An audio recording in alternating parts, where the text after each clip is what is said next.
Vision allows a leader to clearly paint a picture of the future that inspires people and emboldens them to rise above fear, cynicism, and doubt.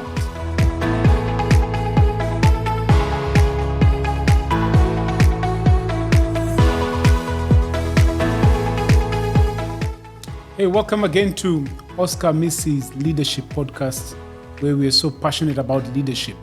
We equip leaders with practical, high-capacity tools to drive social transformation. Every week we drop content on our YouTube channel. I'll encourage you to not just like it, but share it with your friends, those who are on a leadership journey like you are. And if you want more content, I'll challenge you to visit Amazon and pick out my latest book, Seed It Out, How Great Leaders Become Great Leader Makers. That will be a good decision you'll make, an investment for your leadership journey. We've been looking practically at leadership for the last couple of weeks, and we spent some time looking at servanthood as a model of leadership that is so counterculture, but yet with more results, more effective, more impactful, that would cause you to influence the people that you're leading in a way that you've never done before, if you are just to embrace the servanthood model of leadership. We want to switch gears this week and look at one key thing that is so important for any effective leader. Any great leader needs this skill. I want us to look at vision and visioning and why it is important. Vision and visioning, the benefits of it, and why vision and visioning is the greatest skill or the greatest tool that any leader should ever have. If you don't have it, then you will not be as impactful as you're supposed to be. You will be groping in darkness. What is envisioning? What is envisioning? I call envisioning the height of effective leadership. If you can't have a vision and you can't be able to envision the teams that you're leading, then you'll be short in terms of stature when it comes to leadership. But if you're able to envision that team that you're leading, then you'll be able to embrace what I call the height of effective leadership. This is how I define envisioning. Envisioning is the ability to passionately and clearly communicate your vision to those that you lead so convincingly that they buy into it and make it their own. Envisioning is the ability to passionately and clearly communicate your vision to those that you lead so convincingly that they buy into it and they make it their own. This is the essence of leadership. The essence of leadership is the ability to create vision, inspiration, momentum in a group of people. Without it, you're not leading. Without it, you won't be effective. And how does this start? It starts with a picture or an imagination of what the future could be, the possibilities that are there in the future, and then be able to clearly pass it and communicate it to those that you lead, that this is what I see we can become. This is what I see the future becoming. This is what it could be. This is where we are at, but this is what the future could hold for us, and be able to clearly communicate it to the people. You're able to clearly to the people that they are able to buy it. They get to a point where they move from the state of, I have to work for you, to a point where they say, I have understood the vision so much, I'm so sold out that now I want to help drive this vision. You've moved people from I have to I want to. Any leader who's able to do this will effectively lead their people, will see fruit in their leadership journey. Let's look at some of the benefits of envisioning. I'll give you 3 benefits of envision that I think this should challenge you to either find out, do I have a vision? And if I have it, am I communicating it as clearly and as passionately as I'm supposed to? 3 benefits of envisioning. Number 1, envisioning enhances perceptivity. Envisioning enhances perceptivity. Vision allows a leader to clearly paint a picture of the future that inspires people and emboldens them to rise above fear, cynicism, and doubt. They're able to rise above every obstacle, every mountain that stands in their way. They're able to look at it because of how clear they've been able to see the vision and say, you know what? We can surmount any mountain. We can walk through any valley until we see this. They put doubts aside, they put fear aside, they put cynicism aside, because as a leader, you've been able to create a picture of something bigger than themselves, something that gives them sleepless nights, something that makes them want to be part of something bigger than themselves that will bring change and transformation to society. Envisioning enhances perceptivity. Number 2, envisioning clarifies placement. It clarifies placement. You see, a clear and clearly communicated vision helps people to know where they should be placed in the organization, where they can add the most value. A clear and clearly communicated vision helps people to identify, this is where I'm aligned to. This is where I should be placed, and I'll be able to add the most value to this organization as it pursues this vision. In other words, envisioning helps in bringing alignment in an organization. We have so many people who are square pegs in a round hole. And some of them, it could be because they've never understood the vision. And the reason why they've never understood the vision is because maybe their leaders have never clearly communicated that vision. You see, when you clearly communicate that vision, your people are able to find out, is this where I can serve better? Is this where I feel like I'm a fish in water? I don't want to be a square peg in a round hole. I want to be in a place where I'm finding fulfillment, I'm fitting in, my gifts and talents are being utilized, other than being in a space where I'm struggling and wondering what am I doing here.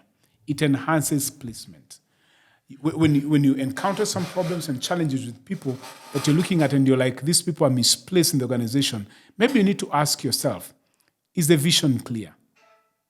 And have I clearly communicated it to the people? And are the people aligned to the vision that I'm talking about? That's number 2. Number 3, envisioning strengthens purpose.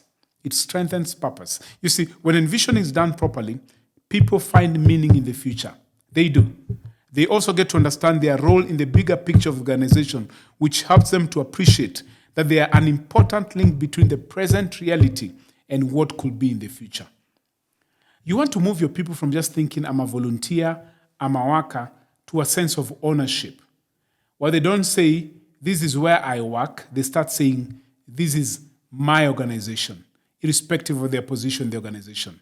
Why? Because it has strengthened their purpose. The fact that you clearly envisioned them, clearly communicated the vision of where you are at, where the organization is going, and their place in that organization, their purpose in the organization is strengthened. They own the organization.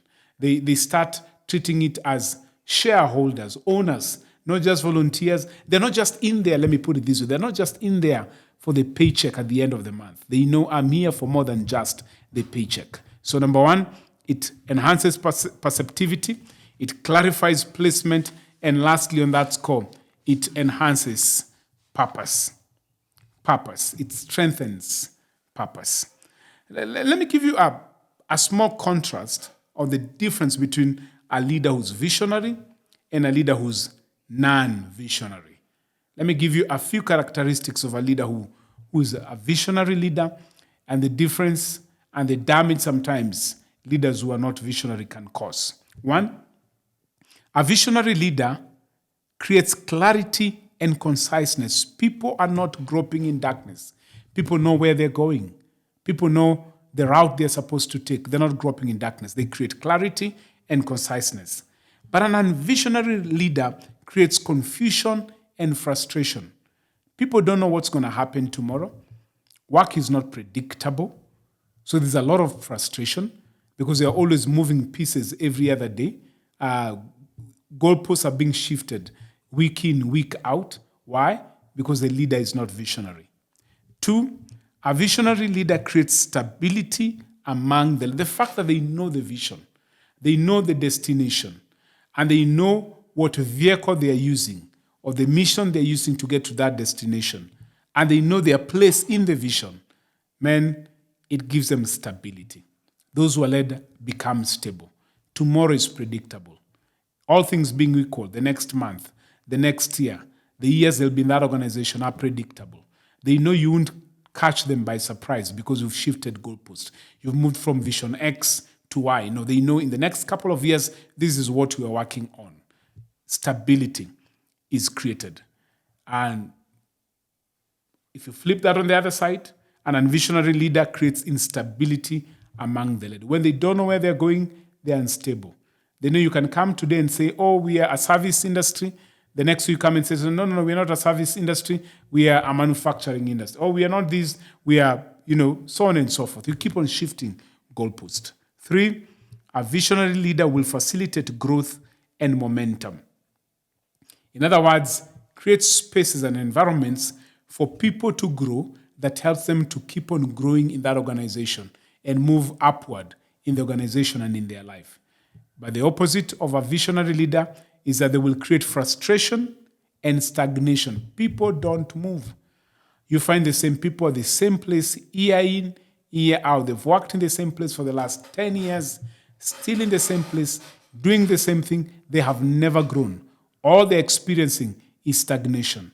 And if people are experiencing stagnation, they don't get to be exposed to new challenges. Frustration creeps in. And then lastly, a visionary leader intentionally creates a healthy culture. They know the destination. They know their role in getting to that destination. They know the role of their team players. Everything is clear. The environment is healthy. People are not backstabbing each other. People are not competing for air to breathe. People are not competing for space. They know their role in the organization. On the flip side, an unvisionary leader creates a toxic culture. When people don't know their role, people don't know where they are going, people don't know what's their space in that organization, they'll start pulling each other down. They start backbiting and backstabbing each other.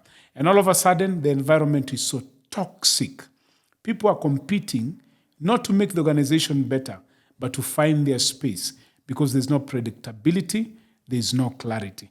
That's what happens when a leader is not visionary.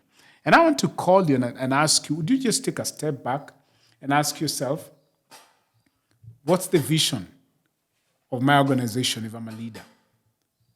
And am I successfully and clearly envisioning the people in that organization? I mean, if I were not there, if somebody just picked them on the streets and asked them, what's the vision of this organization? Where does this organization want to be in the next 5 to 10 years? Would they be able to clearly communicate it? And if somebody gave them a second question, ask, what's your role in that vision? They'd be able to articulate it clearly and passionately. That's what a visionary leader does. That's why I said, if you don't have a vision, you don't envision, you become short in stature as far as leadership is concerned. But then if you have a vision, then you've been able to discover the height of effective leadership. I'm going to stop there on this part 1 of vision and visioning and why it's important to envision people. Join us next week for part 2 as we continue on this episode, as we continue to dig deeper on why as a leader you need to be a visionary leader who not only has a vision but envisions, because that's the essence of all leadership. See you next week for part 2 of this episode.